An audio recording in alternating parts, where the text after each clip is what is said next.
우리는 지난주 베레아를 급하게 떠나야 했던, 도망하듯이 떠나야 했던 바울의 모습을 보았습니다. 위쪽 데살로니가의 유대인들이 베레아까지 몰려와서 난동을 일으킨 까닭이었습니다.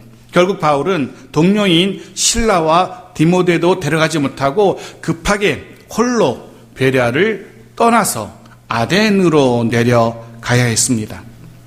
아마도 베레아에서는 그 극렬한 데살로니가 사람들, 유대인들 때문에 바울의 안전이 위협받는 그런 순간이었던 것 같습니다. 그도 그럴 것이 데살로니가에서 베레아까지 몰려올 정도로 그만큼 유대인들의 분노가 컸기 때문입니다. 그 분노로 인하여서 자칫 바울의 생사가 위험할 수도 있기 때문에, 생명이 위험할 수도 있기 때문에 급하게 실라와 디모데도 동행하지 못한 채 홀로 아덴으로 도망하게 됩니다. 오늘 본문은 그렇게 아덴에 도착한 바울의 사역을 기록하고 있습니다. 그런데 오늘 본문은 다른 본문에서는 보기 힘든 그런 바울의 모습을 보게 됩니다. 즉 분노에 사로잡힌 바울의 모습을 우리가 보게 됩니다. 우리가 자주 오해하는 것이 있습니다. 그리스도인들은 한없이 너그럽고 자비로워야 한다는 생각입니다. 그렇게 생각하는 이유는 우리는 주님을 닮아가야 하는 사람들이고 주님은 한없이 너그럽고 자비로운 분이었다라고 생각하기 때문에 우리도 늘 그러해야 한다라고 생각합니다. 물론 틀린 말은 아닙니다. 주님은 우리가 알듯이 무한히 자비롭고 너그러운 분이십니다. 그러나 그런 주님도 때로 분노하셨습니다. 하나님이 사랑의 하나님이시며 동시에 진노하신 하나님이시듯이 주님도 인자하신 주님이시지만 동시에 진노하시는 주님이심을 우리는 알아야 됩니다. 문제는 사랑의 주님, 사랑의 예수님은 다들 알고 있지만 분노하시고 진노하시는 주님은 사람들이 기억하지 못한다는 겁니다. 하지만 잊어서는 안 됩니다. 주님은 자비로우신 분이시며 동시에 또한 분노하시고 진노하시고 저주하시는 주님이셨습니다. 우리가 잘 알고 있는 것처럼 성전에 들어가서 장사하는 이들의 상을 뒤엎기도 했던 그런 주님이지 않습니까? 그뿐만이 아닙니다. 마태복음 23장 33절 말씀입니다. 보십시오. 같이 읽죠. 시작. 뱀들아, 독사의 새끼들아, 너희가 어떻게 지옥의 판결을 피하겠느냐? 바리새인들을 향한 주님의 말씀입니다. 보십시오. 그들 향해서 뭐라고 그럽니까? 독사의 새끼라는 욕도 서슴지 않으셨던 주님이십니다. 또한 지옥에 가게 될 놈이라는 그런 저주도 서슴지 않고 내뱉고 계신 주님이십니다. 요즘의 표현으로 하면 그런 겁니다. 야, 이 개 XX들아, 지옥에나 가버려. 뭐 이런. 요즘도 이런 얘기하면 자칫 큰 싸움이 날 수 있는 그런 욕설을 주님은 아무렇지도 않게 내뱉고 하셨던 주님이십니다. 사실 지금껏 우리는 선교에 열심히 했던 바울의 모습만 보아왔습니다. 어느 선교지를 가든지 열심히 선교하던 그런 모습만 기억하지 그 선교지에서 막 화를 내고 분을 내고 그런 바울의 모습은 본 적이 없습니다. 기껏해야 마가 때문에 마가의 문제로 바나바와 심히 다툴 정도, 그 내부의 의견의 충돌이었지 선교 대상자들 향해서 그렇게 화를 내는 바울의 모습은 한 번도 본 적이 없었던 겁니다. 그런데 오늘 본문에서 우리는 그렇게 분노하는 바울의 아주 이상한 모습을 보게 될 겁니다. 봅시다. 16절입니다. 같이 읽죠. 시작. 바울이 아덴에서 그들을 기다리다가 그 성에 우상이 가득한 것을 보고 마음에 격분하여 아덴에 홀로 도착한 바울입니다. 먼저 도착해서 그들을 기다립니다. 실라와 디모데를 기다리고 있습니다. 이 아덴은 우리가 잘 알고 있는 소크라테스, 그 테스형의 고향으로 알려져 있는 그리스의 아테네를 말합니다. 약 500년 전에, 요 시대를 기준으로 500년 전에 소크라테스가 이곳에 살았었고 바로 그때가 이곳 아테네의 전성기, 황금기라고 할 수 있을 겁니다. 바울이 지금 도착한 이때는 그런 황금기는 지난, 전성기는 지난 아덴이지만 여전히 아덴은 예술과 학문과 종교의 도시였습니다. 그런데 아덴은 그렇게 예술과 문학과 철학의 도시였지만 동시에 우상의 도시이기도 했습니다. 수많은 신전, 지금 유명한 파르테논 신전 같은 그런 수많은 신전들이 이 아덴에 가득했었고 사원마다 제단마다 우상이 가득가득했던 그런 도시였습니다. 심지어는 당시에 이곳 아덴 한 곳에 있는 신상, 우상의 수가 헬라 전체의 신상보다 더 많았다라고 할 정도입니다. 그만큼 아덴은 문화와 문명을 자랑하는 도시였지만 동시에 종교적인 열심, 그로 인한 우상이 가득한 도시였던 겁니다. 그런데 아덴에 도착했던 바울이 이렇게 둘러보니까 이 아덴에 수많은 신전과 그 신전마다 수많은 헬라 신상들, 우상들이 세워진 것을 그가 보게 되는 겁니다. 그것을 보자, 그 모습을 보자. 곳곳마다, 동네마다, 마을마다 있는 우상의 신전을 보자마자 그 마음에 분노가 일어납니다. 마치 성전 안에서 장사하는 이들을 보고 분노했던 주님처럼 바울의 심령 가운데 분노가 끓어오르는 겁니다. 곳곳마다, 동네마다 한 집걸로 한 집에 신상이 있는 겁니다. 제가 초등학교 다닐 때 그랬었어요. 제가 봉천동 여기 밑에 살았었는데 10동에 살았었는데 옛날에 2동이죠. 그런데 살았었는데 진짜 한 집 건너 한 집에 무당의 깃발이 올라가 있었어요. 이 인근이 다 무당들 마을, 집성촌이었거든요. 전체 무당들이 주로 사당동, 봉천동 이런 데가 다 하늘의 신을 섬기는, 봉천이 하늘을 섬기는 동네잖아요. 무당들이 살던 곳이고 사당동도 마찬가지고 다 동작동도 마찬가지고 그런 이들이 모여 살던 곳입니다. 그런데 아덴은 바로 그런 곳이었던 거예요. 수많은 신상들이 가득했던 곳. 그 모습 보고 바울이 격분합니다. 우리말 성경에 격분했다, 그 마음에 격분했다라고 번역되어 있는데 원문을 보면은 그 마음의 격분이 아니라 그의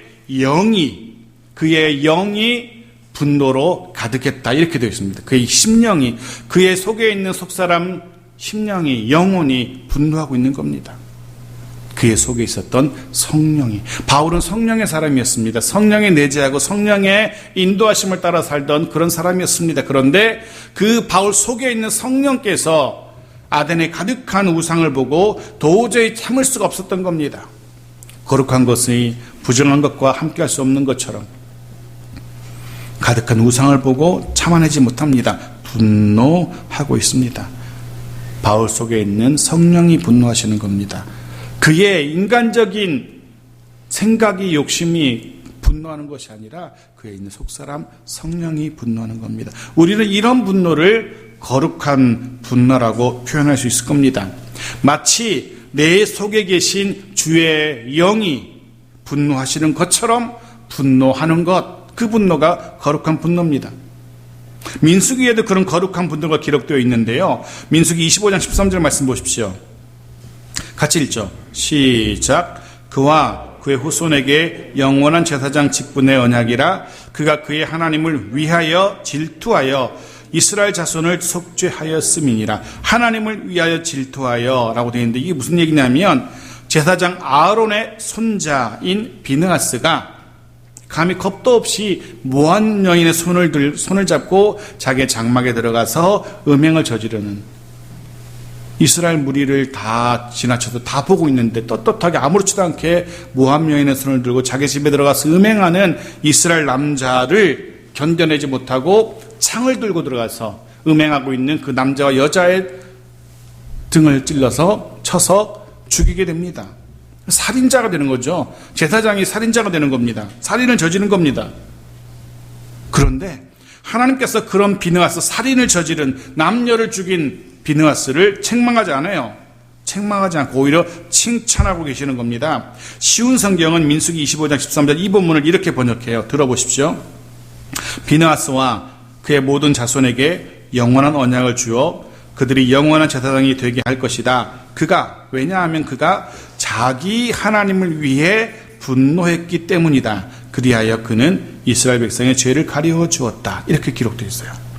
하나님을 위해 분노했기 때문, 즉 하나님을 위한 분노, 비느하스의 분노는 자신을 위한, 자신의 감정을 해소하기 위한 분노가 아니었던 거예요.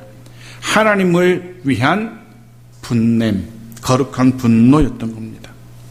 근데 그 거룩한 분노를 우리는 사도행전에서 바울에게서 다시금 보게 되는 겁니다. 그런 묵상을 해보았습니다. 여러분은, 우리는 언제, 어느 때, 무엇 때문에 화를 내곤 분노하곤 하는지. 사랑하는 성도 여러분, 남편에게 혹은 아내에게 그 분노를 쏟아내지 마십시오. 자녀들에게 분노를 쏟아내지 마십시오. 내 개인적인 유분리로 인해서 내 기분의 좋고 나쁨 때문에 분노하는 사람이 되어서는 안 되는 겁니다.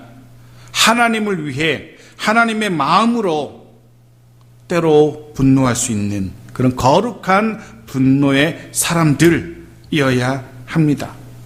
그래서 먼저는 하나님께서 함께할 수 없는, 하나님이 기뻐하시지 않는 그런 말과 행실, 그런 분노하는 사람, 그런 사람이 되지 말아야 됩니다.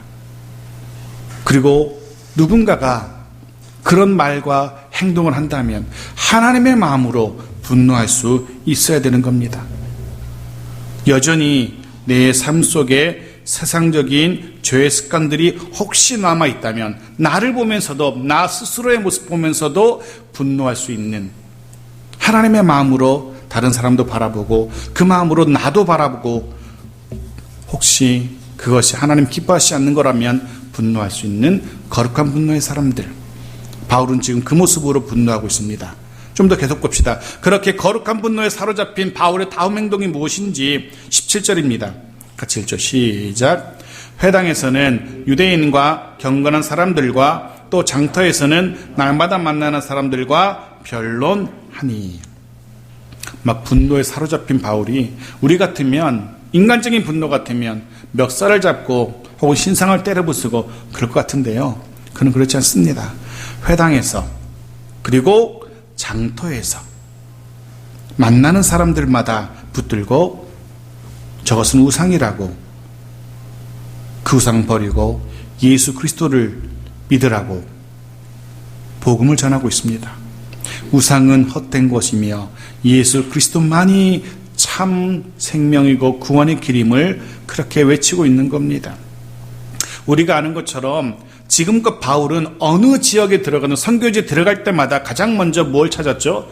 회당을 찾았었죠. 회당이 있는지 없는지.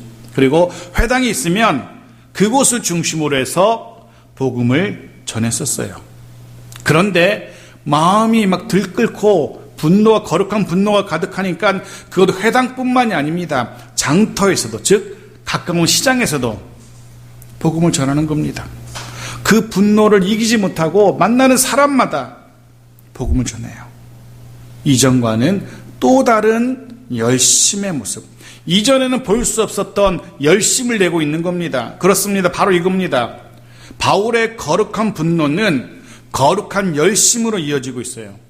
쉬지 않고 어디서나 누구에게나 복음을 전하는 그 특별한 열심으로 그의 거룩한 분노를 쏟아내고 있는 겁니다. 거룩한 분노가 인간적이고 세상적인 분노와 전혀 다르다는 것을 우리가 여기서 발견하게 됩니다. 세상적인 분노, 인간적인 분노는 어떻게 되죠? 애꿎은 주변 사람들만 쥐잡듯이 잡잖아요. 그 사람이 무슨 죄가 있다고, 내가 막 화가 난다고 해서 가장 가까운 사람들로부터 그 화풀이를 하잖아요. 그러나 하나님을 위한 거룩한 분노는 그렇지 않습니다. 하나님을 위한 거룩한 분노는 하나님을 위한 열심으로 이어집니다. 거룩한 열심으로 이어집니다. 해서 우리에게도, 여러분에게도 이 거룩한 열심이 있기를 바랍니다. 이 열심으로 바울은 더 힘을 내어서 복음을 전하고 있어요. 물론 이런 모습은 바울의 원래 모습이기도 하죠. 복음 전하는 걸 열심히 했던 것. 그런데 아덴에서는 더 큰 열심으로, 이전에는 보지 못했던 그런 열심으로 복음을 전하고 있는 겁니다. 심지어는 늘 함께 좌우에 함께 있었던 실라와 디모데도 없는데도 그 거룩한 분노 때문에 열심히 복음을 전하는 바울의 모습. 그렇게 상대를 가리지 않고 장소를 가리지 않고 복음을 전하다 보니까 누군가를 만나게 돼요. 바로 아덴의 자랑이기도 한 철학자들을 만나게 됩니다. 지식인들이, 당대 최고의 지식인들이죠. 18절 말씀입니다. 같이 읽죠. 시작. 어떤 에피쿠로스와 스토아 철학자들도 바울과 쟁론할세 어떤 사람은 이르되 이 말쟁이가 무슨 말을 하고자 하느냐 하고 어떤 사람은 이르되 이방신들을 전하는 사람인가 보다 하니 이는 바울이 예수와 부활을 전하기 때문이러라. 누굴 만납니까? 에피쿠로스 학파와 철학자들과 스토아 철학자들을 만나게 됩니다. 여러분들이 중고등학교 때 아마 한 번쯤 들어본직한 그런 철학자들일 겁니다. 에피쿠로스의 철학자들, 스토아 학파 철학자들. 이들을 만나고 이들과 쟁론했다라고 표현합니다. 쟁론했다. 싸움에 참전합니다. 물론 말싸움이죠. 정확하게는 철학적이고 논리적인 말싸움이 시작된 겁니다. 바울과 에피쿠로스, 스토아 철학자들과. 그래서 이들이 누군지 아주 간단하게 설명을 드리려고 합니다. 먼저 에피쿠로스 철학자들. 이들은 삶의 목표가 쾌락에 있습니다. 육체적인 쾌락에 있습니다. 육체적인 쾌락을 위해서 살아가는 사람들, 이들이 에피쿠로스 철학자들입니다. 이들은 쾌락만이, 육체적인 쾌락만이 삶에서 만나는 고통이나 공포나 혹은 죽음에 대한 두려움, 이런 것들을 잊게 만든다라고 생각했어요. 늘 술에 취해 있고 성에 취해 있고 마약에 취해 있고 이런 사람들, 그 쾌락으로 현실의 힘듦을 잊을 수 있다라고 생각했던 겁니다. 오직 쾌락만이 그 모든 것에서 벗어날 수 있다라고 그렇게 생각했던 겁니다. 그래서 이들의 주장, 슬로건은 이겁니다. 죽게 될지 모르는 내일을 위해, 죽게 될지 모르는 내일을 위해 오늘을 어떻게 하죠? 먹고 마시고 즐기자. 내일 죽게 될지 모르니까 오늘은 먹고 마시고 즐기자는 겁니다. 되게 멋있지 않습니까? 되게 멋지게 들립니다. 한 번 사는 인생, 내일 어떻게 될지 모르는데 오늘 근사하게 멋지게 있는 건 다 쏟아부어서 부어라 마셔라 그리고 즐기라. 너무너무 좋아 보입니다. 요즘 젊은이들의 표현을 하면 정말 간지가 나는 그런 삶인 것 같아요. 오늘 하루 근사하게 사는 겁니다. 내일 어떻게 될지 모르니까. 근데 문제는 그냥 그럴 수 있, 참 좋아 보이긴 한데 문제는 우리 인생이 오늘로 끝나지 않는다는 거죠. 우리 인생이 내일로도 끝나지 않는다는 거죠. 이 땅의 삶으로 끝나지 않는다는 것에 함정이 있습니다. 우리의 삶은 또 다른 영원한 삶으로 이어집니다. 해서 이 땅에서 그렇게 부어라 마셔라 즐기자 하면 큰일 납니다. 주님의 말씀을 들어보십시오. 누가복음 12장 18절부터 20절까지 읽어볼게요. 같이 읽죠. 시작. 또 이르되 내가 이렇게 하리라. 내 곡간을 헐고 더 크게 짓고 내 모든 곡식과 물건을 거기에 쌓아두리라. 또 내가 내 영혼에게 이르되 영혼아 여러 해 쓸 물건을 많이 쌓아두었으니 평안히 쉬고 먹고 마시고 즐거워하자 하리라 하되 하나님은 이르시되 어리석은 자여. 한 부자가 있습니다. 그가 흡족하게 외칩니다. 먹고 마시고 즐거워하자. 그런데 그를 향한 하나님의 평가가 무엇입니까? 어리석은 자여. 어리석은 자여. 그렇습니다. 그 인생은 어리석은 인생이었습니다. 사랑하는 성도 여러분, 어리석은 자의 삶을 살아서는 안 됩니다. 그런데 당시 아덴의 에피쿠로스의 철학자들은 또 그 주장을 따르는 자들은 그렇게 어리석은 삶을 살아갑니다. 인생의 쾌락만을 추구하며 살아갑니다. 당연히 이들은 신의 존재를 인정하지 않습니다. 그저 쾌락만이 삶의 모든 것입니다. 사실 말은 그렇게 안 하지만 현대의 수많은 사람들이, 아니 대부분의 사람들이 이런 모습으로, 이런 주장 아래에서 살아들 가고 있습니다. 죽음 이후의 삶에 대해서 조금 더 걱정하지 않습니다. 그저 오늘, 내일, 요 근래의 모습만 바라보며 죽음 이후의 삶은 따로 준비하지 않는 거죠. 오늘의 삶을 위하여 부어라 마셔라. 하지만 성경은 이런 이들을 어리석은 자라고 이야기합니다. 또 다른 철학자들, 스토아 철학자들, 이들은 에피쿠로스와는 전혀 반대의 또 주장을 합니다. 에피쿠로스 철학자들이 쾌락, 그것이 최고라고 하지만 이 스토아 철학자들은 오히려 금욕을 강조해요. 몸을 고통스럽게 하면, 굶고 극한의 삶을 살아가다 보면 정신이 또렷해진다라고 생각했던 겁니다. 즉 이성이 선명해진다라고 생각해요. 그래서 고행을 하고 금욕을 합니다. 이들은 로고스라고 불렸던 이 이성을 따르며 사는 사람들이었어요. 이 이성이, 극한의 금욕을 통해서 생겨난 이 이성이 모든 우주의 원리라고 생각했던 겁니다. 인간 삶도 그 이성이 운행된다라고, 삶의 원리라고 이야기합니다. 굉장히 그럴듯하죠. 몸을 고통스럽게 하면 정신은 더 맑아지고, 그래서 더 정신을 맑게 해서 극한의 로고스의 상태에 이르게 합니다. 따라서 이들도 인격적인 신은 인정하지 않습니다. 자신의 고행과 금욕을 통해서 이성을 선명하게 만드는 것에만 관심이 있는 겁니다. 그 이성이 우주와 인간 삶의 최고의 원리라고 생각합니다. 그래서 그 이성을 쫓아서 살아가고, 그렇게 죽으면 이성과 하나 된다라고 생각을 합니다. 그것이 인생의 목표입니다.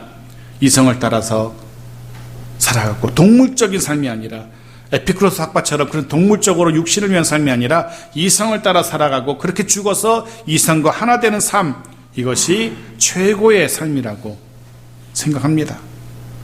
여하튼 이들은 그 누구도 인격이신 살아계신 여호와 하나님, 신에 대해서는 인정하지 않습니다. 당연히 그런 신의 존재를 인정하지 않던 이런 철학자들과 예수 그리스도와 여호와 하나님을 전하던 바울과 부딪히게 되는 거죠. 먼저 그들이 바울에게 도전합니다. 뭐라고 도전했냐면, 너는 말쟁이야 라고 도전을 해요. 바울을 향해서. 말만 있는, 말쟁이라는 뜻은 원래는 썩은 고기를 먹는 짐승이라는 그런 뜻에서 파생된 단어예요. 썩은 고기를 먹는 짐승. 거기서 의미가 확장돼서 시골의 장터에서 떨어져 있는 쓰레기들 있잖아요. 그것을 주워 먹는 짐승 혹은 주워가는 사람들, 쓰레기를 줍는 사람이라는 뜻으로 그렇게 확장돼. 그래서 말쟁이는 우리말로는 말쟁이 그럼 참 괜찮아 보이지만 실제로는 쓰레기를 줍는 사람, 이런 뜻이에요. 바울을 향해서 그런 사람이라고 비꼬고 있는 겁니다. 무슨 의미냐면, 바울은 자신들처럼 무슨 철학적인 주장이 있는 것도 아니고 독창적인 이론이 있는 것도 아니고 그저 여기저기 떠돌아다니며 소아시아라든가 빌립보라든가 데살로니라든가 이런 데를 돌아다니면서 여기저기서 주워들은 그런 지식, 단편적인 지식 주워들고 입만 살아있는 사람, 그런 뜻입니다. 지식의 쓰레기를 여기저기서 주워가지고 아는 체 하는 사람, 실제로는 아무것도 모르면서 그렇게 비꼬고 있는 거예요. 또 하나 바울을 향해서 그렇게 표현해요. 또 다른 이방신을 전하는 사람이라고 표현해요. 이게 굉장히 노림수가 있는, 말 그대로 살벌한 표현이에요. 이방신을 전하는 사람이다. 아테네 사람들이 지금까지 알지 못했던, 그리고 지금까지 섬기지 않고 있는 신, 즉 예수라는 새로운 신을 전한다라고 생각해요. 실제로 그렇잖아요. 전혀 새로운 신을 전하잖아요. 그런데 이 표현은 굉장히 아테네에서는 위험한 표현입니다. 왜냐하면 당시 헬라에서는 자신들의 신을 거부하고 인정된, 나라가 인정한 헬라 신들 외에 다른 신을 전하는 것을 법으로 금해놓고 있어요. 여러분이 아는 그 테스형, 소크라테스형, 그가 죽임을 당한 이유가 바로 이겁니다. 당시에 시인 멜제토스라는 사람이 소크라테스를 고발해요. 당국에다가. 아테네 당국에 고발하는데 그 고발하는 고발장이 있는데 그 고발장에 제목이 두 개예요. 뭐냐 하면 바로 이겁니다. 아테네가 믿지 않는 신을 믿고 있다. 그것이 첫 번째 제목입니다. 아테네가 믿고 있는 신을 믿지 않았다. 그래서 아테네가 믿지 않는 신을 믿었다는 것, 그 첫 번째 제목이고, 두 번째는 그렇게 소크라테스만이 아는 신을 젊은이들에게 전해서 젊은이들을 타락시켰다. 이 두 가지가 고발장에 적혀 있는 제목입니다. 아테네가 믿는 신은 믿지 않고 자신의 신을 섬겼다. 그리고 그 신을 젊은이들에게 전해서 젊은이들을 타락시켰다. 그리고 우리가 알다시피 이 죄목으로 그는 독배를 마시고 죽임을 당하게 되죠. 여전히 지금도 바울이 예수가 그리스도이심을 전하는 이때에도 이것은 다른 신을 전하는 것을 용납하지 않습니다. 그런데 지금 그렇게 이야기하는 거예요. 바울이 다른 신을 전한다고 해서 붙들어서 광장에 세워요. 19절 말씀 보십시오. 같이 읽죠. 시작. 그를 붙들어 아레오바고로 가며 말하기를 내가 말하는 이 새로운 가르침이 무엇인지 우리가 알 수 있겠느냐. 아레오바고는 그 아테네 중심에 있는 언덕, 우리로 말하면 광장, 서울광장쯤 되는 그런 광장의 역할을 하는 곳입니다. 여기서 토론도 일어나고 재판도 열리는 곳입니다. 해서 새로운 철학적인 생각을 해낸 사람들이 그곳에 서서 자신의 철학적인 사고를 발표해요. 혹은 새로운 종교적인 깨달음을 얻고 새로운 신을 발견한 사람이 거기 서서 자신이 발견한 신을 이야기해요. 그럼 군중들이 듣잖아요. 듣고 인정하게 되면 그럴 수 있겠다. 너의 말이 일리가 있다. 그 철학적인 말 충분히 가능하다. 인정하면. 혹은 네가 깨달은 새로 발견한 그 신 듣고 보니까 일리가 있다. 그런 신이 있을 수 있겠다. 인정하면은 비로소 그 지역에서 그런 철학적인 사고를 이야기할 수 있고 그런 종교적인 깨달음 다른 신을 이야기할 수 있어요. 반대로 거기서 흔히 말하는 이거죠. 이렇게 인정 못해. 네가 말하는 새로운 사고, 네가 말하는 새로운 신 인정 못해 라고 거기서 판결에 나면 어떻게 됩니까? 죽임을 당하는 겁니다. 자, 그러면서 여기서 한번 얘기해봐라 라고 이야기해요. 여기서 마음껏 새로운 가르침, 네가 주장하는 것 이야기해봐라 라고. 자, 이 새로운 가르침 결국 무엇입니까? 바로 예수와 부활에 대한 이야기입니다. 예수와 부활에 대한 이야기. 특히 부활, 즉 죽은 자에 대한 바울의 이야기가 이들에게 큰 관심을 끌게 된 것 같습니다. 부활. 예나 지금이나 죽음은 가장 철학적인 주제고 가장 또한 종교적인 주제이기도 합니다. 모든 사람들이 다 궁금해하는 거잖아요. 죽음. 예나 지금이나 죽음은 인간이 극복하지 못하고 있는, 풀지 못하고 있는 숙제입니다. 온 세상의 과학자들이 죽음의 문제를 풀려고 무슨 미토콘드리아가 뭔가 이렇게 염기 서열도 연구하고 그래서 더 오래 살 수 있는 법도 연구하고 이 죽음의 문제를 그렇게 연구하고 있잖아요. 물론 우리는 예수 그리스도 안에서 이 죽음의 문제가 이미 극복되고 해결된 문제임을 압니다. 죽음이 무엇인지 우리는 답을 가지고 있잖아요. 죽음은 끝이 아니고 또 다른 영원한 생으로 이어지는, 영원한 삶으로 이어지는 문이고 길이라는 사실을 우리는 알고 있습니다. 하지만 불신자들에게 죽음은 여전히 풀리지 않은 난제였습니다. 여전히 죽음은 풀리지 않은 숙제예요. 그래서 모든 사람 그들이 죽음 앞에 막닥뜨리게 되면 어떻게 합니까? 두려워하는 겁니다. 죽음 그 자체로 공포인 겁니다. 여전히 풀리지 않은 숙제이기 때문에. 그런데 당시 헬라의 철학자들, 아덴의 철학자들이 이 죽음에 대한 놀라운 새로운 이론을 듣게 된 거예요. 바울의 이론을. 20절 보십시오. 20절 같이 읽죠. 시작. 내가 어떤 이상한 것을 우리 귀에 들려주니 그 무슨 뜻인지 알고자 하노라 하니. 처음 듣는 이야기거든요. 죽음에 대한 이야기, 부활에 대한 이야기. 그래서 그들에게는 이상한 겁니다. 듣도 보도 못한 새로운 이론이었던 겁니다. 그래서 광장에 세운 겁니다.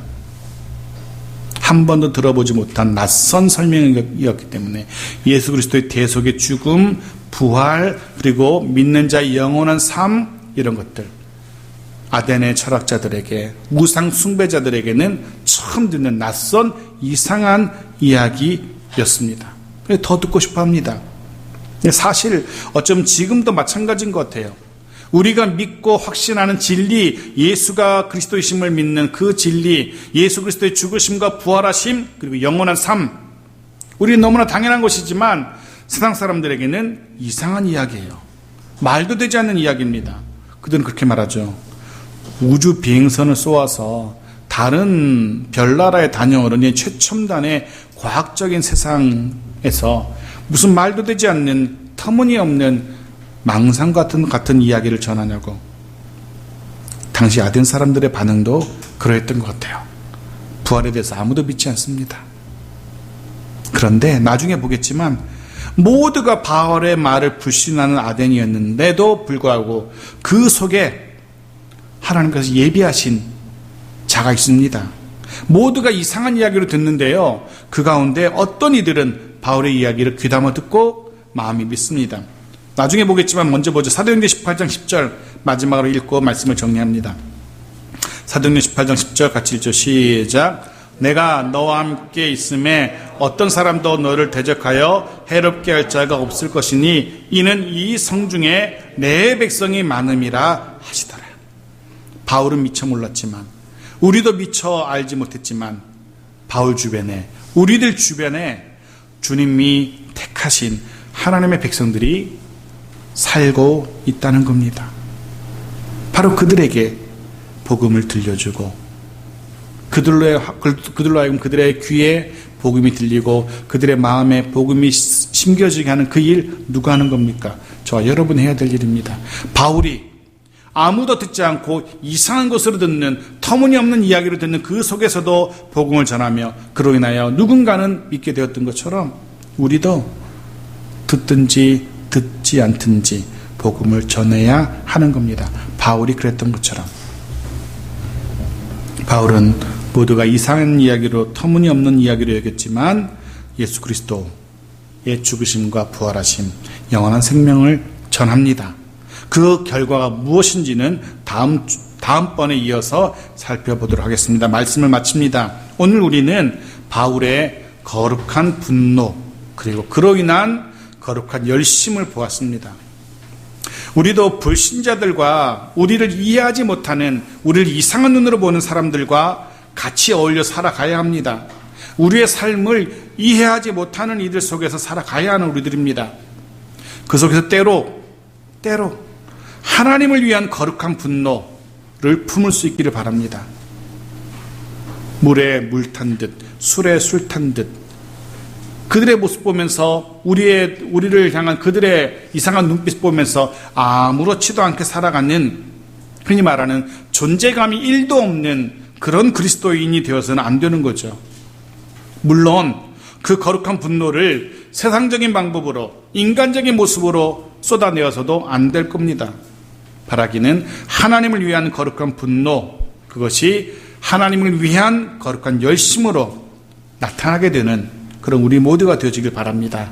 또 이번 한 주 불안하고 힘겨운 한 주가 되겠지만 한 주 동안 하나님을 위한 거룩한 분노로, 또 하나님을 위한 거룩한 열심의 모습으로 하나님을 위한 삶을 살아가는 우리 모두 있기를 주의 이름으로 축복합니다. 아멘.